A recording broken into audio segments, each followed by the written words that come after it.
All right, bias game. I must say, and this is where I don't know. There were a lot of exciting points for me in preparation for this class, and this is probably was the biggest because except for one or two people in this class, we failed as a class to recognize the bias. Let's look at the social media first. 83% said that this range is a distribution. So again, this is an outlier. And I was thinking, why? What is wrong here? Did we do something incorrectly? Maybe, it was too difficult uh, because of where we stopped, right? So where are we stopping? Well, we already know that this was an accumulation. So we stopped right here. And actually, members of my content team, they were saying, well, kind of, a spot where you almost intuitively think that this is a distribution just the way how the structure looks. And remember, guys, what I said to you, that I don't want to give you the chart at this point. If the chart is at this point, what are we thinking, guys? What are you thinking at this point? The price was trying to move down, was trying to commit to the downside, and then quickly comes back into the trading range and supply diminishes. Bullish or bearish at that yellow point? Is that a clearer point than the one that I gave you? Than this one?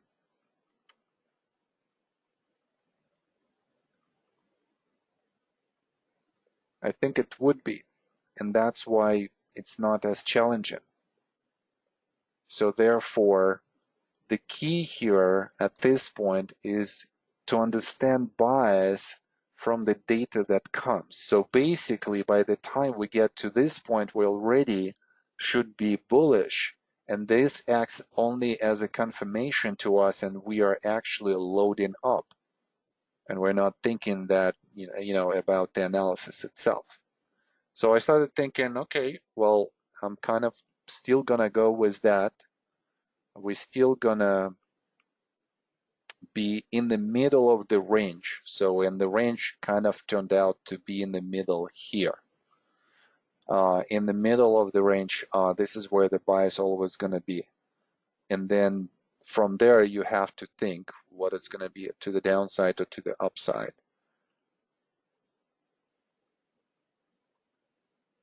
And then I thought, well, what is the biggest problem here?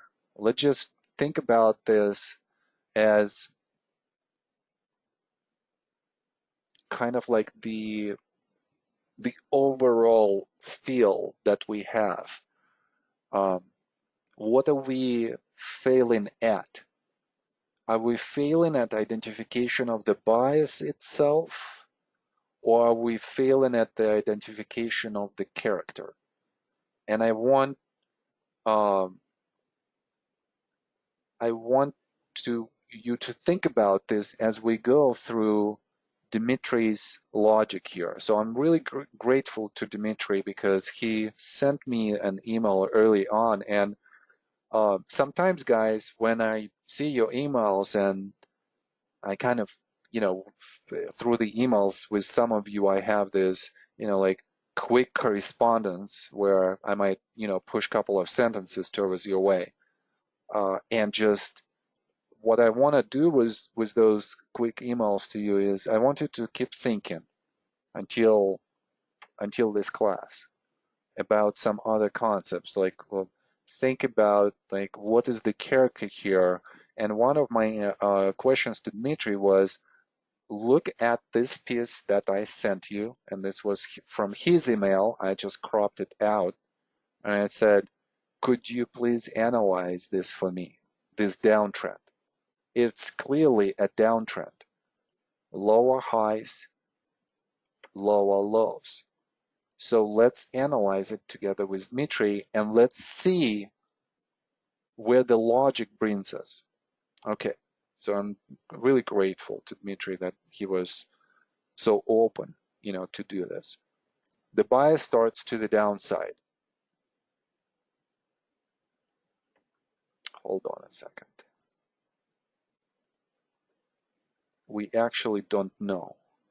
I mean, like if we would be, if the assignment to start here, we probably don't know what the bias is at this point. So the swing one, the orange one, is I see an increase in volume and increase in the spread. My bias is down. Now bias is down. Next swing. I see demand came in, creating a stop in action of swing one. Yes, we have a climactic bar here, and then we have a change of character, which suggests what? A trading range. Our trading range develops like this. It's an expanding triangle, kind of like diagonal. So all of our tests come on the support level like this, and then that creates a horizontal structure. The price doesn't commit above the high swing number one, although I saw demand come in at the bottom of the swing one to see, and I see no bullish result, and my bias remains to the downside.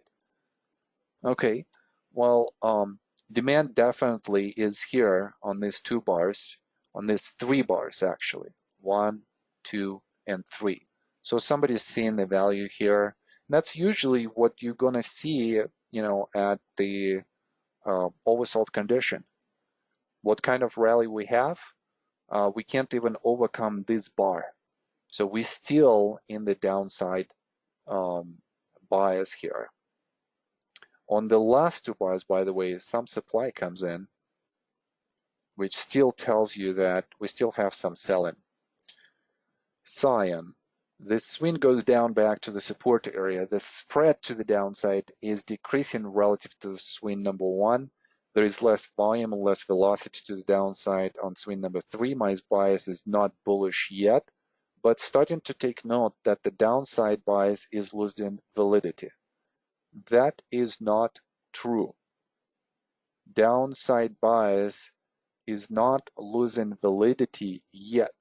There is no failure yet of the downside bias.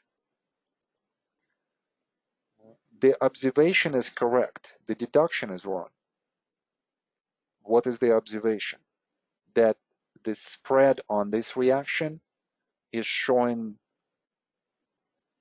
deterioration of selling. There is less selling. We see that also in the volume confirmation. Supply goes down on the overall volume diminished character. What is the deduction here then? Where this happens contextually at the area of the support. Of here on the diminished selling, we would be expecting some kind of rally. Rally does not negate a downside bias that we are in. We're going to say that the rally is going to either confirm bearish bias, and this would mean that the rally would have bearish characteristics, or that bias would fail, downward bias would fail, and therefore a rally would have bullish characteristics. Okay, let's see how we're judging the next rally.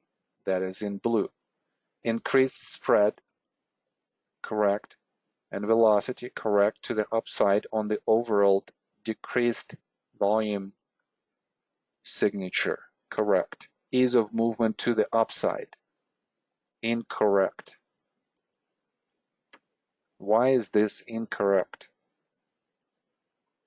The ease of movement would not only show a commitment, but also sustainability of the move.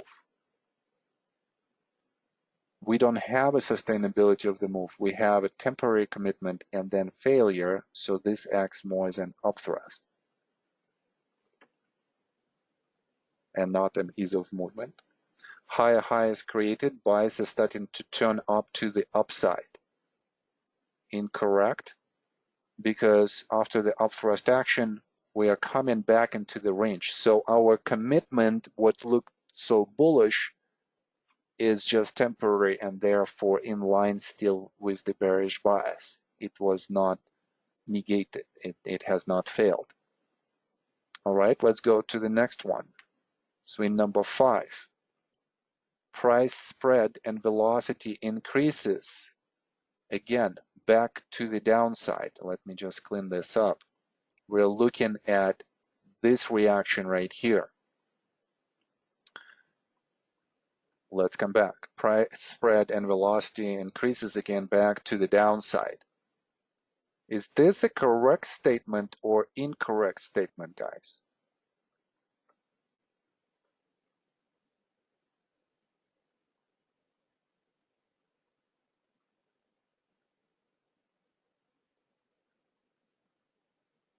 What do you think? Is this a correct statement or incorrect? Is there an increase?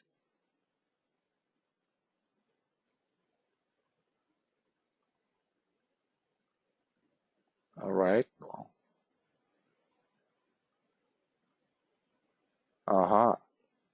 And Dmitry is asking exactly the question, that should be asked. Dmitry is asking relative to what? Relative to science swing? And that's the key, right? So what are you comparing this to? If you're comparing this to science swing, then definitely we have increase in velocity, spread is increasing, and so on and so forth. But what if you're comparing it to the first leg, to the downside? Then when you look at this spread right here and comparing it to this one, you kind of see that there is it's not as large as, spread number 1 right here. So the largest spread is actually diminished and also has a tail. So if you would take from open to the close, the actual distance that was traveled from one commitment to another, you see, and it's very subtle. And that's why, we are in this class, and that's why I'm learning as well, guys, how to see this, how to interpret this, how to teach this. But this is a slight nuance right here. This spread is slightly diminishes. And if it slightly diminishes, also, let's look at the progression. I'm jumping a little bit ahead, but here is our support cluster that was created by one low and by another low. So the next commitment comes, the lowest close comes right here. This is the low, this is the close. This is as much as the price could have committed on that reaction with so much effort. So what does it tell us then? Why couldn't it commit more with so much effort? There was something in the way. What was it? The opposing force. Some demand came in at that point. So now we're thinking, interesting picture. We have some demand here that comes in, and then we have some demand somewhere here that comes in on this 2-3 bars. And it looks more like value buying. Why? Because demand comes in and then the price rallies, but there is no continuation. And we kind of see that again in this picture with the demand. Demand is not buying on the way up. Demand only buying value. And that suggests retesting again. And when it retests again, demand comes in again and produces now slightly different picture. If we're talking about analogs, then which analog is the best analog? Which analog is the most bullish analog that we could see? Effort, effort, effort. Compare the effort that comes in and compare the structural position of the largest bar to the downside, stop-in bar, and then reversal bar. That's the structure. Largest bar, stop-in bar, reversal bar. Largest bar, stop-in bar, and these two are reversal bars. This is the smallest effort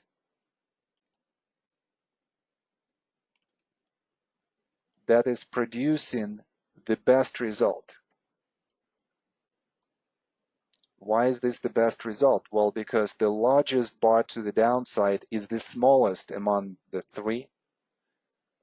Stop in action is not that threatening, and then more importantly, the demand that comes in produces commitment to the upside above the high of the down bar, which never happened before, and the bullish bars are the best that we're seeing.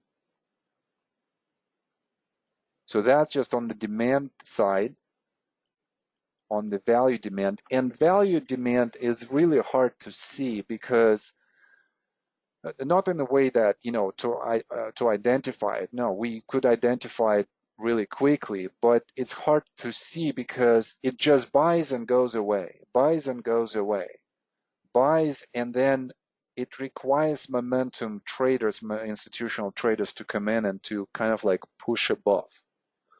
Otherwise, it's just going to kind of grind up like this, and then momentum traders are going to start picking it up. Well, let's continue really quickly. I'm not going to continue here with Dmitri's analysis.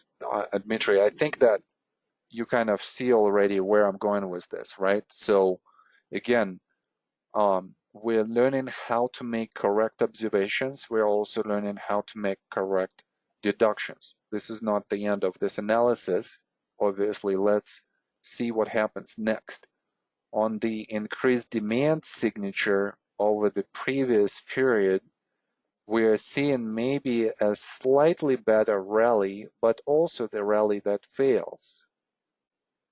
So, and there are some suggestion that there is, you know, maybe some selling into those up bars. Okay, well, what would this selling produce? Last reaction. How much lower do we commit? This is probably the lowest commitment that we have here, with two progressive closes to the downside. But then again, when we look at the extent of their aggressiveness on the breakdowns, we don't see a lot of aggression to the downside in the result. And then we see more ability of, you know, to travel on the increased demand signature here. So also looking at the character with which the price moves on the last swing to the downside. Look at the spread. It doesn't move the same way, with the same velocity, with the same momentum. So therefore, selling is more muted. And it's just that the buying is not that strong. It has to go to some value point in order for the value buys, you know, to appear. Okay, also another point that I want to make. How about this? When we look at this chart and we look at the trading range and the support line, and then we look at the volume signature and we're thinking, okay, there is really nothing that's going on here, here, here, here, here, here, here, here, until probably this point. A very homogeneous volume signature, a very homogeneous price signature in the way of the texture. It looks the same. It kind of produces the same type of the reactions. If there is volatility, it's short-lived and the volume signature does not increase. What happens next that is so different? So here we see volume increase, and we know that there is an effort to do what? To push the price down. Down below which level? Well, definitely this acts as a change of character, initial, so below this level. Any other levels? Well, maybe this level right here. So kind of like this support cluster. Do we have commitments to the downside? First time, no commitment. Second time, no commitment. Third time, only one commitment, suggesting some kind of weakness. Fourth time, depending on how we look. Here are all of the relevant support lines that we could possibly come up with. Do we have a commitment below this line right here? Yes, we have two progressive closes below. Below this low. Yes, but it's very short-term lived and the price recovers really quickly. So we are seeing some limitation on the result in terms of where we are trying, to commit. And that's on the overall increase in the effort. So we should interpret this as increase in effort with marginal capacity to commit to the downside, but not producing really a big action to the downside. And obviously the trick was all in the character. So the character of how the price moves is more important than the length of the swing down, Dmitry is asking. Sometimes the bias is going to be more evident from the character than, let's say, the price structure itself.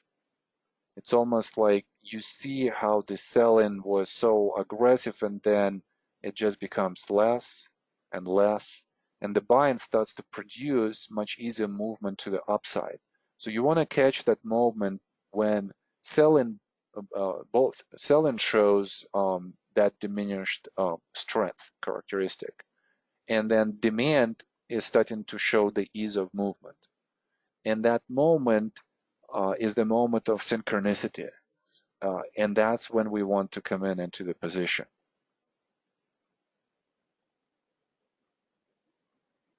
Francis saying September, October could fall as upthrust after distribution. Yeah, absolutely. I mean, this looks like this upthrust of the upthrust type of situations in phase C, and you're thinking that we are in the downtrend.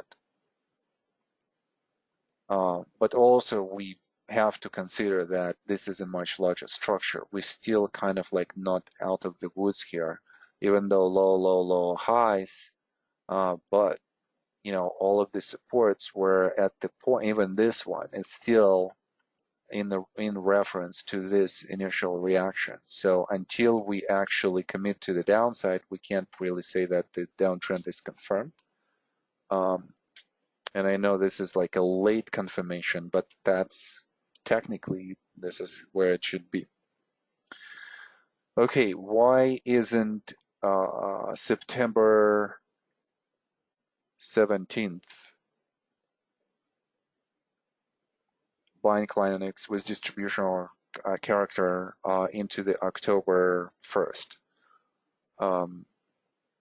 You could label it like this. Yeah, you could say reaccumulation, distribution here, and then you kind of go into what? Into another distribution type of thing, like a TP formation, maybe. I'm looking at this reaction and this reaction, and I'm seeing that they are different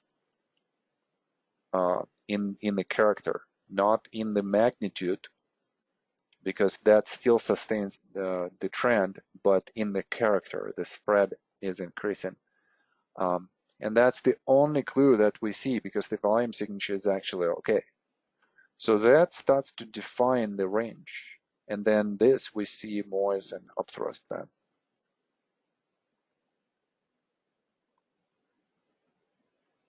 Swing number 7. Okay.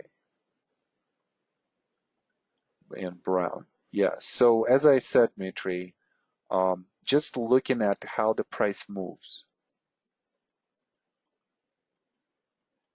Look at this movement and look at this movement. Much faster, right? Each spread is much more. Here as well. So it takes even more days to produce this type of move.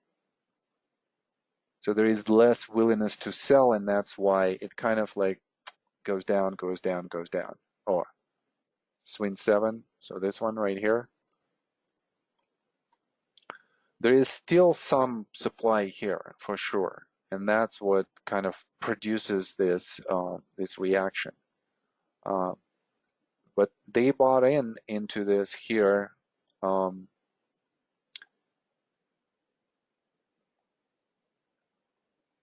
Some momentum buyers probably thinking that, yeah, this is a spring. Reminds me a lot of what we just went through in October, December of last year, kind of like that type of structure, reaccumulation, change of character, consolidation, and then the last shakeout. There is some supply that comes in here on this bar and then on this bar right here. So I think that some of them are looking at the failure here as an upthrust. They're shorting. And then again, as they short, you want to see what kind of result we're going to have to the downside. And character-wise, it's not really there. So I think it was a difficult one. And I think that this is a really good a wake-up call for us on the part of the character that we need to be very focused on about how we see this character.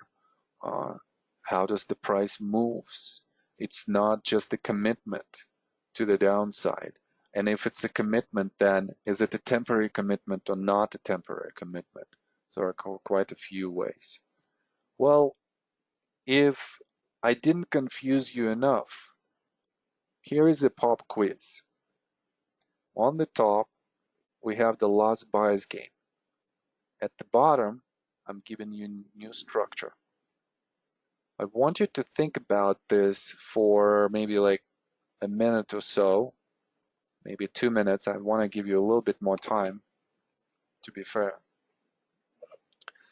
And I want you to tell me, based on everything that we've discussed about chart number 1 on the top, what kind of bias would you give this chart?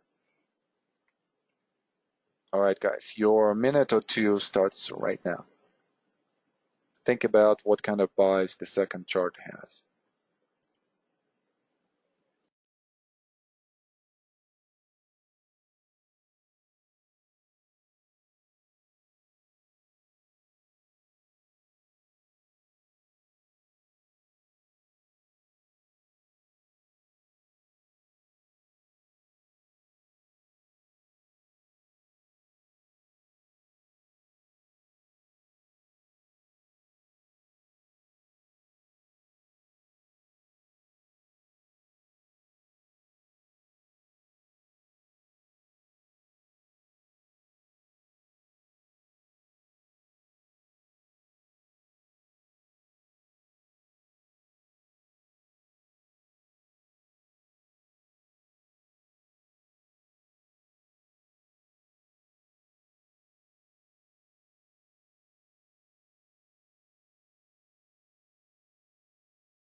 All right, guys, where are you with this second chart? Let me know. I have, okay, hold on a second. Okay, Larry, did you say down for this chart? And Rick, did you say up? I kind of missed those. Were they the entries?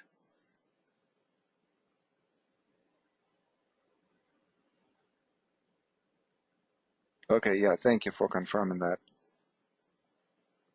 All right. Okay.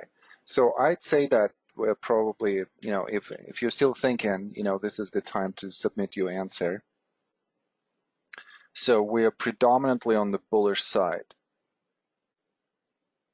and we have maybe a couple of answers on the bearish side. Okay, great. So the reason why I put this chart on is I was just looking at this chart and I was thinking, in a way, the structure kind of looks the same, right? So it kind of has this upward momentum after a change of character,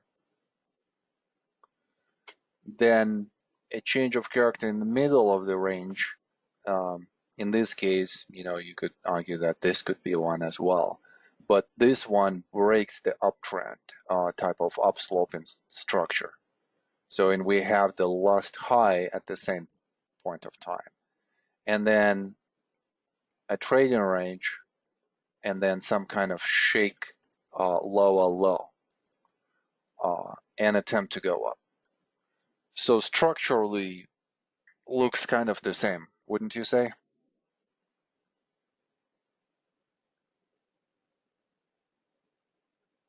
Very close. What about volume? Is it the same?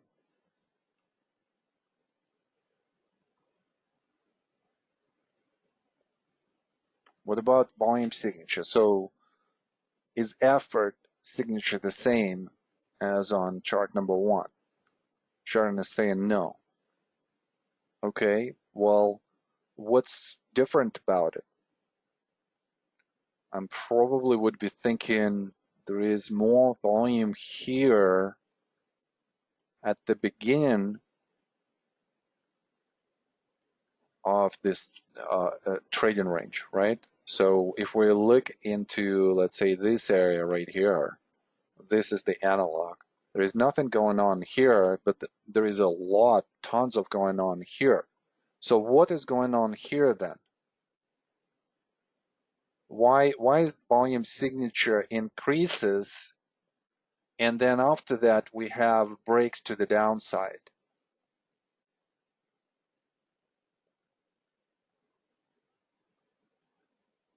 Eric is saying that's selling.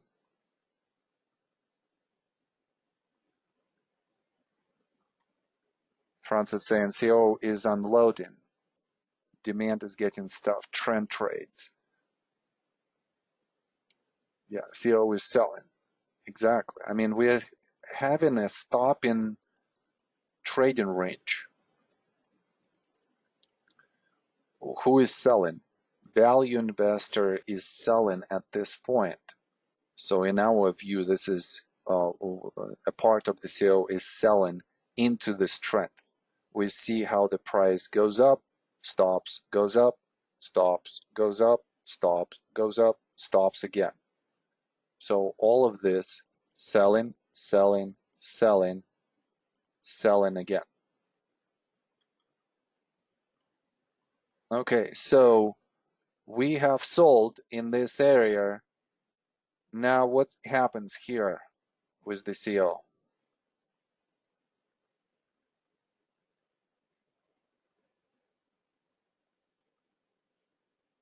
CO becomes inactive. If CO has sold the shares and CO is interested in this position anymore, then the volume signature is going to fall down like this, right? So Boom. We see that.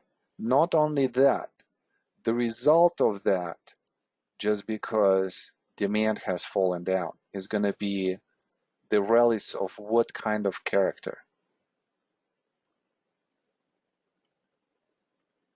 The ones that are going to be not that great, the ones that are going to come into the area of the previous selling and they're going to be sold into, like here again, especially on some kind of upthrust action.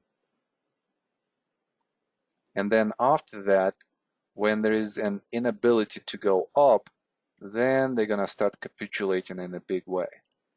Institutions will start to recognize that, well, there is no absolute or relative return, so we got to get rid of this before it just jumps down on us and we can't even get out of this position.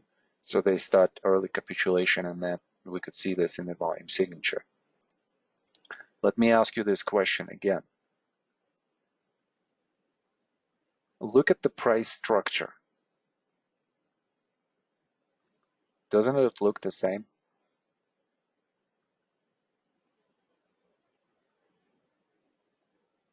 So what's different? Different context behind the volume signature.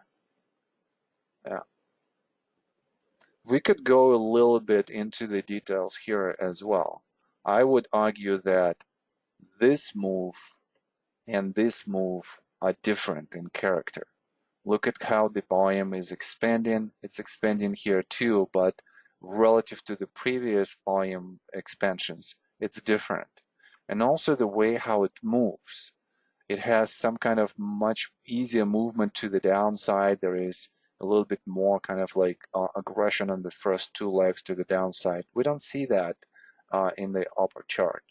The last reaction is very subdued, very kind of like laborious to the downside.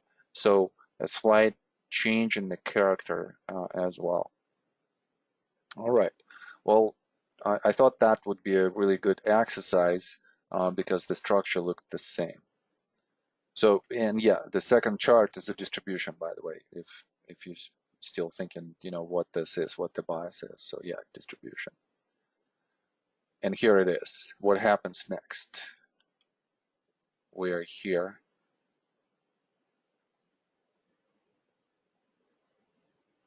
So we sold, they sold so much here and then they went away. And then every time, you know, it goes into the strength, they're selling, they're selling, they're selling, and then they're capitulating finally, and they are out of the position. There is no CO anymore in this stock. It's almost like, you know, that heartbeat, you know, medical tool that they use, like, and you see the heartbeat like this. It kind of like, you know, there is nothing there. And what happens after that? The price just slides down. Nobody's buying, so it slides down. And then when it slides down a lot, it becomes oversold. And then more of a technical rally happens. And then after that, again, there is really no strength, so there is even some selling into the rally. Okay. Other examples of the reaccumulation distribution like structure that would have volume at the beginning where we identify sales selling that would actually end up being a reaccumulation. Yes, and that's why you have to kind of like start with the story. I thought that, you know, this area right here was significant in the way that it told us that the trading range is coming up. And then the volume signature said it's reaccumulation. And then everything unfolded in kind of like under this scenario. It was a trading range and it became an accumulation. But it had an area where it became volatile and had to absorb the supply. In the second scenario, right away we're seeing it's a trading range and it's probably a distributional trading range. It could be. We need to confirm this. And then it's being confirmed in this area right here. different assumptions at the beginning and different outcomes. And yes, it could be this. And then as this develops, imagine something else is going on, and then let's say some news come, and then institution starts to buy, and it starts producing this type of structure. So you could have areas where you could have a reaccumulation, distribution, and then reaccumulation. Those are complex structures. I've mentioned this actually multiple times, and I'm going to give you really quickly a couple of examples.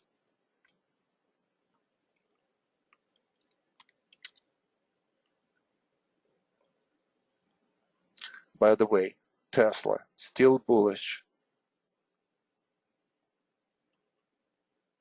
There is nothing that's going on there. So here is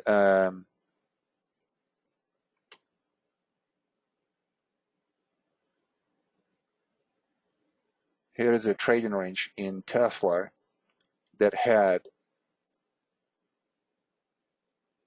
reaccumulation texture, distributional texture, and then reaccumulational texture in the same trading range. So your Wyckoff story would be developing throughout different environments here. You would be, your calls are going to be, and the bias is going to be bullish throughout this whole activity. And then you're going to say there is a change of character and there is a distributional bias. And then after this rally, you're going to say there is a reaccumulational bias. And after this area right here, the reaccumulation of bias will be confirmed. And then with this rally, it will be confirmed completely. And it's just a complex trading range. Why does this happen? Like, why is this complexity? A lot of promises that are still in the perception of people are sustainable, but then a more reality kicks in and they cannot provide the orders that people want, for buying this car. And that produces this distributional wave down. And then situation is under control, so institutions are starting to buy in, but it wasn't resolved completely, so we're going into the trading range. And then we're going to see the advancement.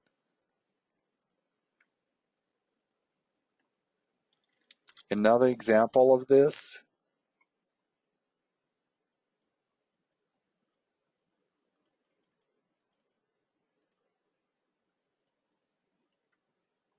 is this range. We have a reaccumulation type of bullish environment just after the shakeout, and then we have distributional pattern, then we have the rally that is bullish and the backing up action that is bullish too. By the way, I still don't understand why is there so much bearish sentiment, and this is the discussion for tomorrow for WMD, but why is there so much bearish sentiment when we just came out of the apex formation and we cleared it, and look at how many closes above the resistance we have? The price is not going down. I mean, yes, we're in the short-term reaction here, but who cares about that? We're always going to have some kind of reactions as we go up, even in the most bullish markets. But we did commit above. So at least temporarily, at least for the time being, I think that, people should kind of look at this and just say, yes, I see it's an uptrend.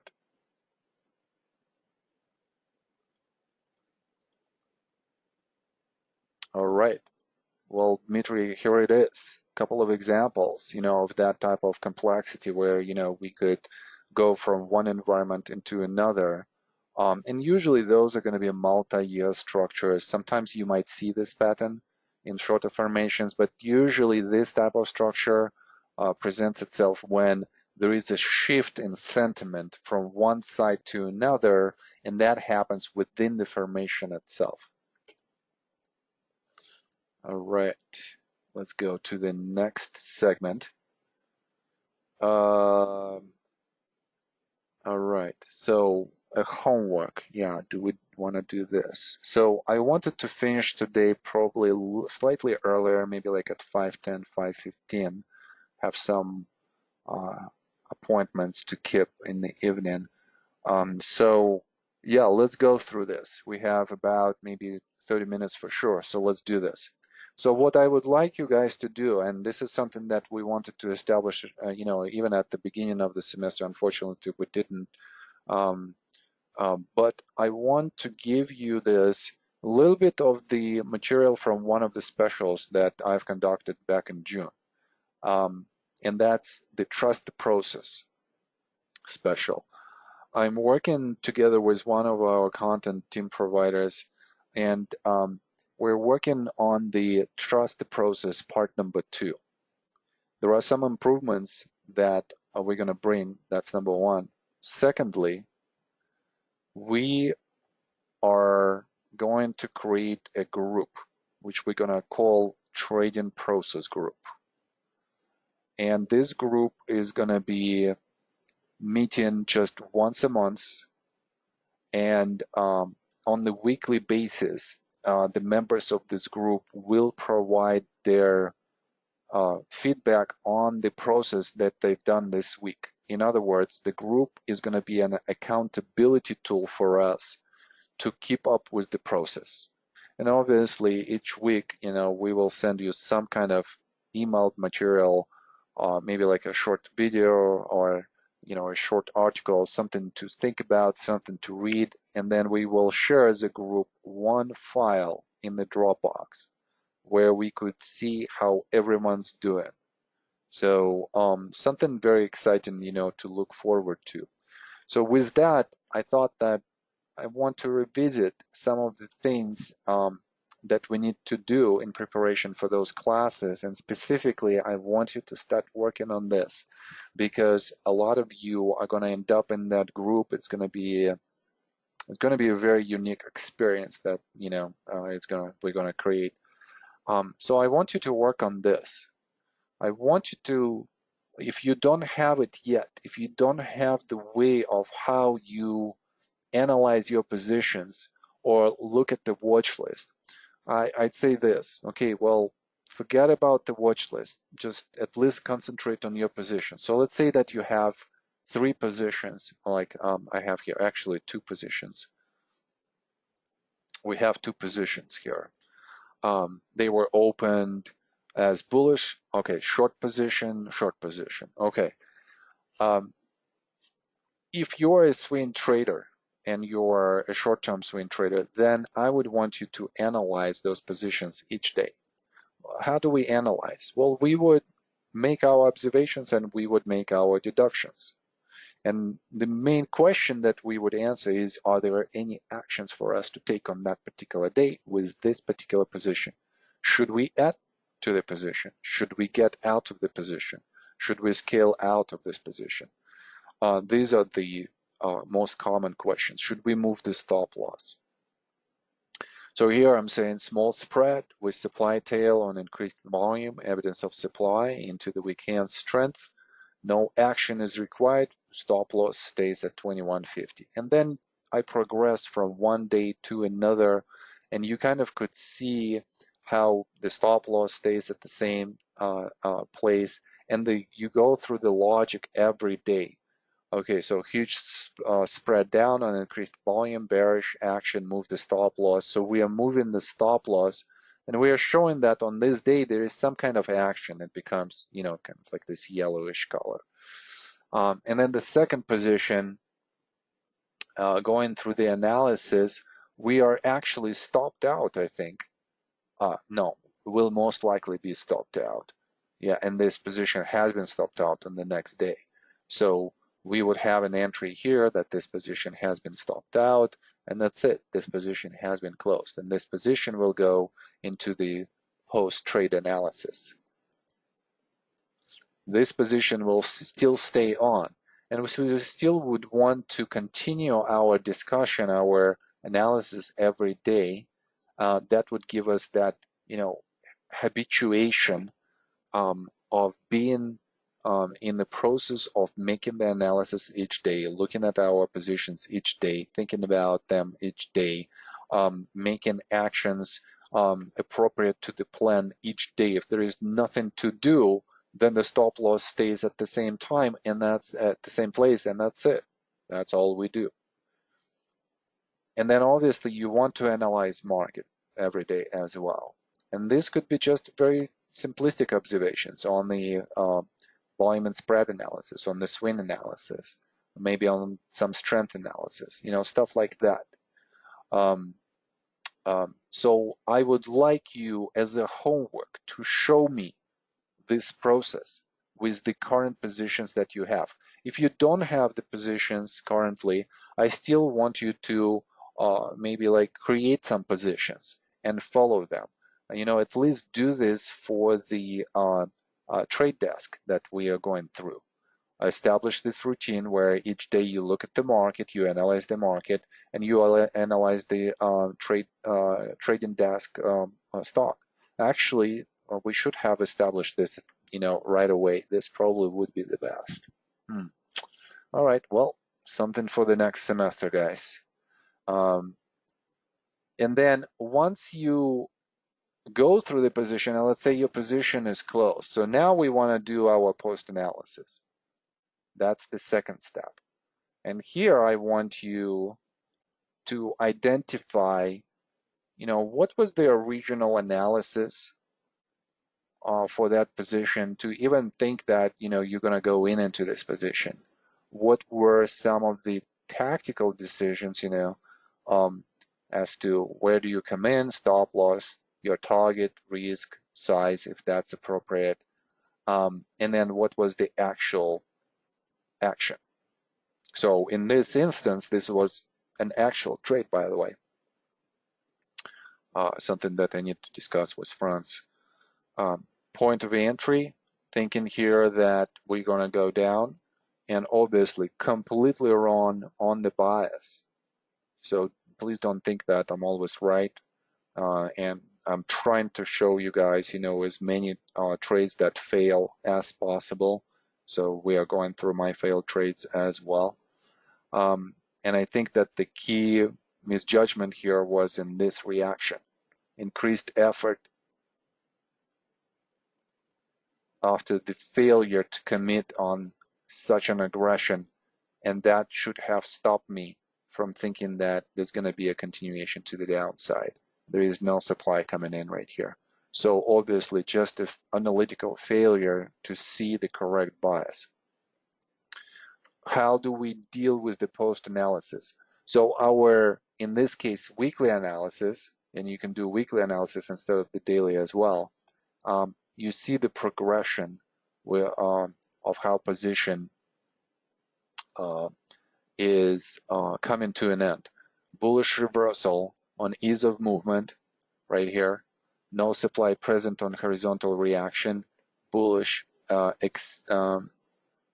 expect the price to continue up. Stop loss moved to 32. So at least stop loss was moved from here, I believe, or here to 32. So it wasn't a significant loss. It was, just a partial loss.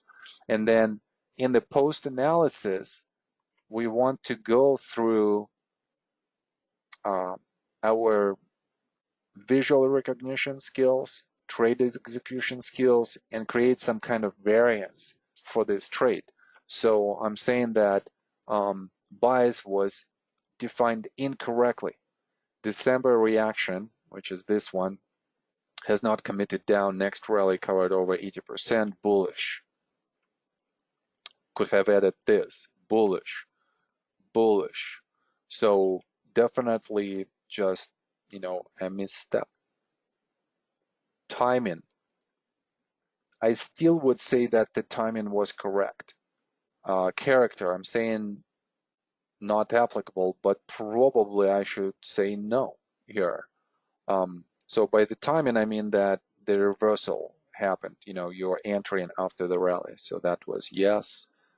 This was no, no.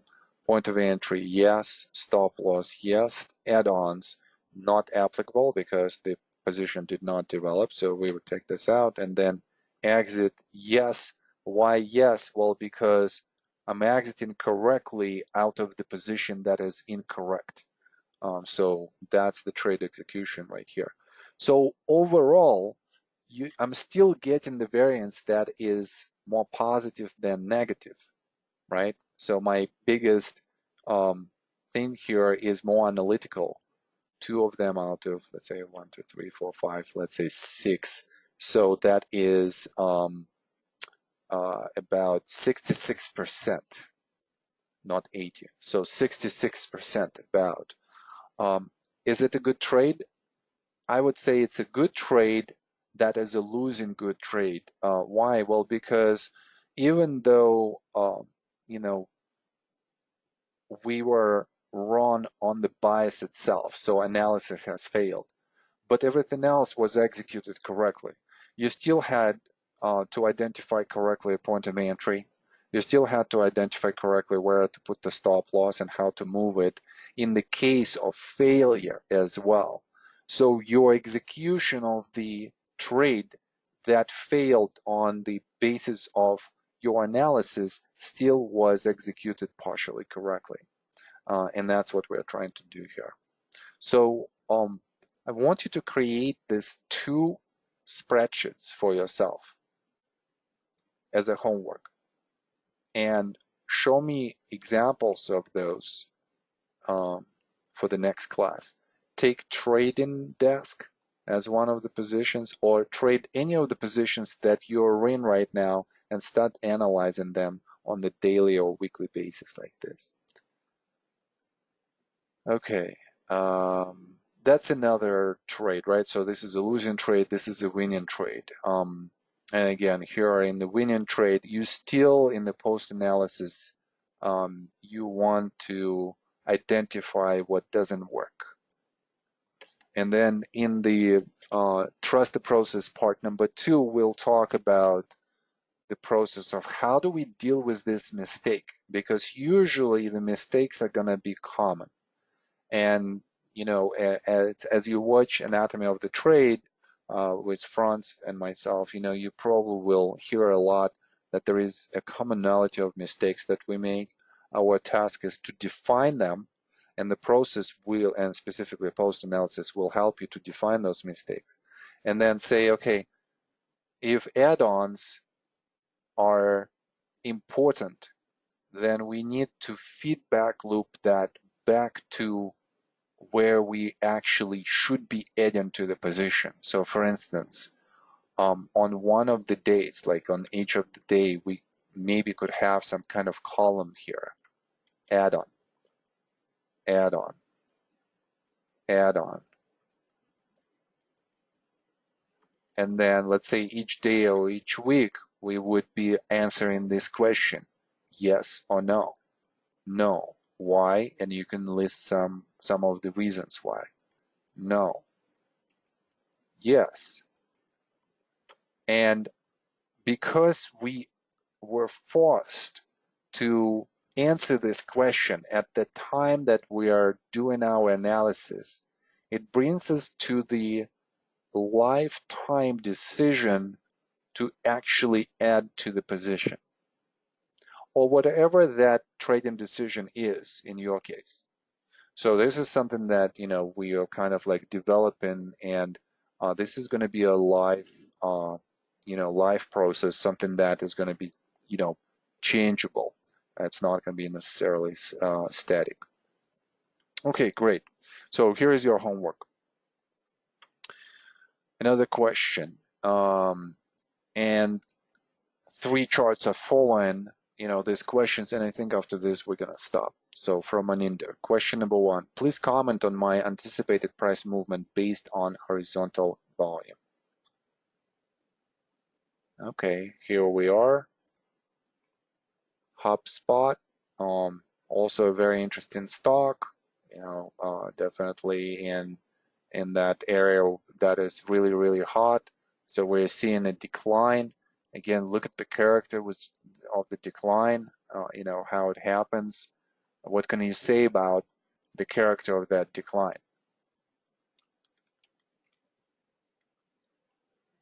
Any thoughts on that, guys?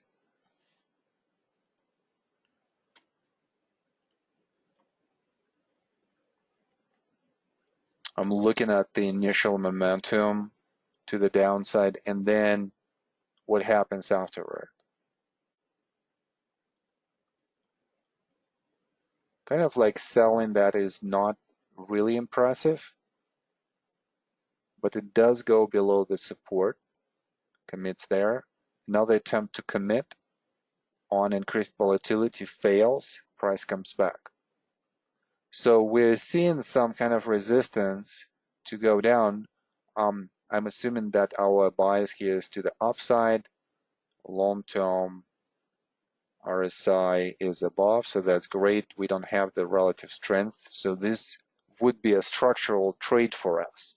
It's very crucial to understand how the price would move to the upside.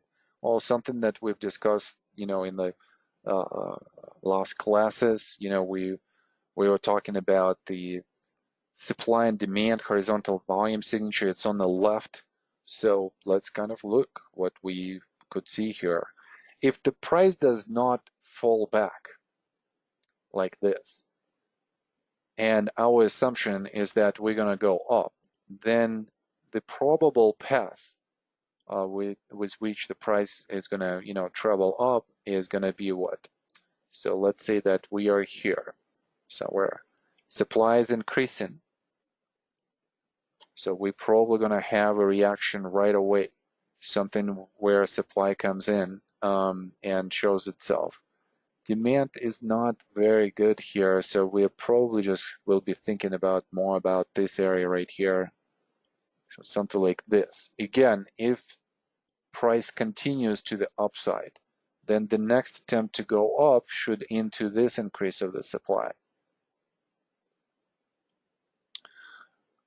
And then we would retreat back probably to this or this demand again. So could go again, you know, to the downside. And that just kind of shows you that there is so much supply in this area right here.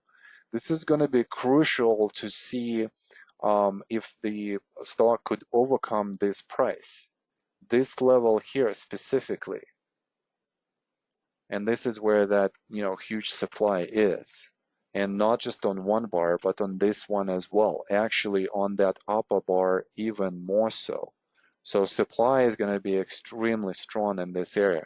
I would say that I would want to see how the price overcomes that supply first before I even open the position. So let's just assume that maybe, you know, there is some kind of absorption that could happen. But again, you know, we're seeing that there is definitely a grinding up type of action that we might expect if the price does not fall down right away. And then after that, this increase of the supply is going to be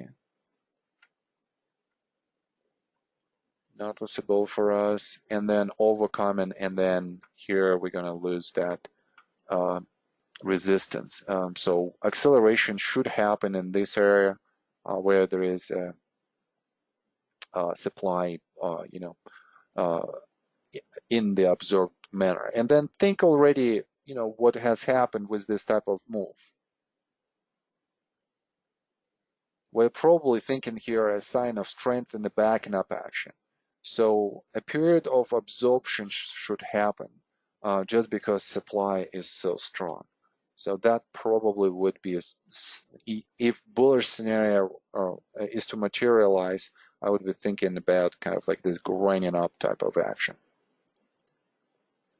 Okay, second question. This is a long-term chart. Is my analysis correct that accumulation complete, ready to move up?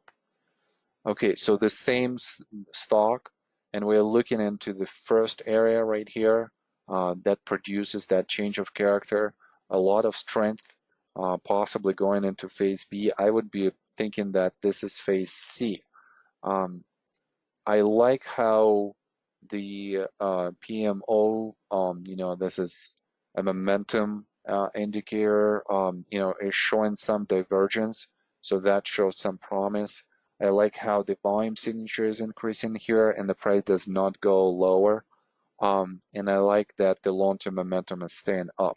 Some things still need to happen here, right? So we still need for the confirmation to have some kind of overcoming of the supply in this area right here at 160, and then I would be more inclined, to commit to a more bullish view.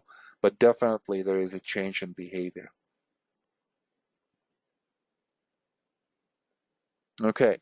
And something really cool that Anindya sent, do you use horizontal volume in the PNF chart? Um, so I definitely have seen it, but I use more of the vertical volume signature in the PNF, and I thought that was so cool. And then I put two charts together so that we would guys see how the vertical and PNF are slightly different for the horizontal volume. Why is it different? Well, because the columns are going to have their box size of 5. That's going to condense a lot of the price action, and therefore your volume is going to be different.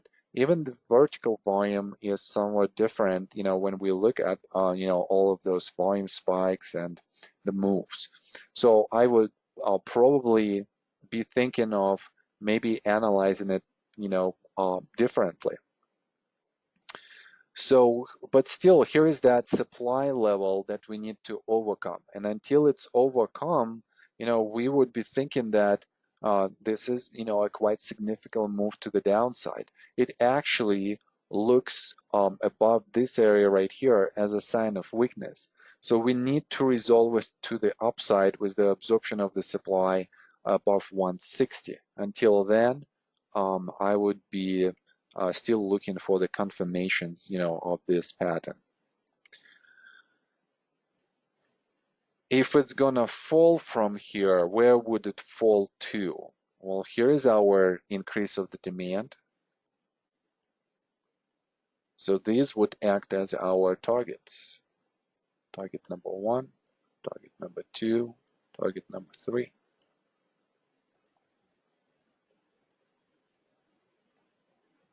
Kind of quickly without even, calculating anything, you could think about how the price would move, especially to the downside, because the history to the downside is already written in the horizontal volume signature, whereas the movement to the upside above the price would not have any history of supply demand being there. All right. Okay. So I think that's it for today, guys. Quite a lot of topics that we've covered today.